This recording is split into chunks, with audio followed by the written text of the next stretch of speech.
इस वीडियो में हम बात करेंगे वेर वेरिएबल और लेट कीवर्ड के दरमियान डिफरेंस पर।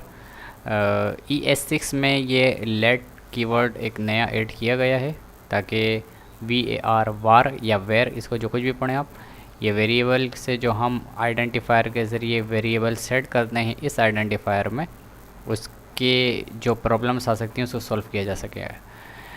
सो फॉर एग्ज़ाम्पल आप यहाँ देख रहे हैं कि एक वेर कीवर्ड के ज़रिए हमने इस आइडेंटिफायर में ये वैल्यू स्टोर की है, यानी ऑक्यूपाइड इक्वल टू कश्मीर।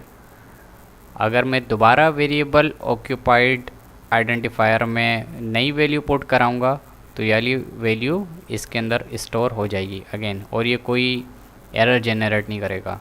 बल्कि अगर मैं console.log लिखूँगा ऑक्यूपाइड तो कोड जो है वो इस सेकंड वाली लाइन को पढ़ेगा और कंसोल के अंदर इस पैलेस्टाइन को प्रिंट कर देगा।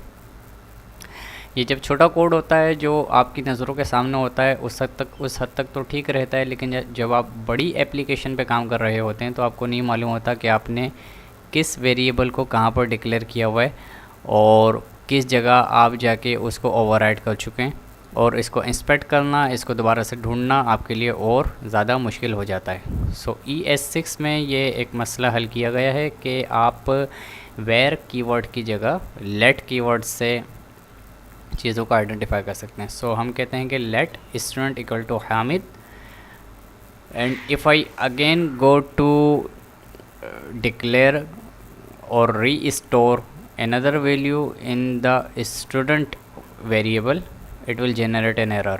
So for example अगेन मैं लिखता हूँ कोड में कहीं पर भी let student equal to Fahim, तो ये एक एरर जनरेट कर देगा, इसलिए कि लेट कीवर्ड ने जो एक दफ़ा आइडेंटिफायर यूज़ किया है वो आइडेंटिफायर आप दोबारा इस्तेमाल नहीं कर सकते। जबकि वेर नाम के जो कीवर्ड है, जो इसको आप वेरिएबल भी कह सकते हैं, उसके अंदर ये प्रॉब्लम है।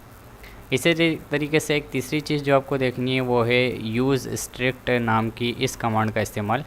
इसके ज़रिए आप मल्टीपल किस्म के कोड में एरर्स को न सिर्फ इंस्पेक्ट कर सकते हैं बल्कि उनको दुरुस्त भी कर सकते हैं।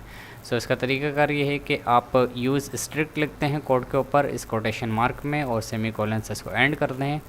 अब अगर यूज़ स्ट्रिक्ट लिखने के बाद मैं लिखता हूँ z इक्वल टू 1 2 3, तो अगेन यहाँ पे ये एरर जनरेट करेगा क्योंकि हमने ऊपर कहीं पर भी z को लेट कीवर्ड के ज़रिए या वेर कीवर्ड के ज़रिए डिक्लेयर नहीं कराया है।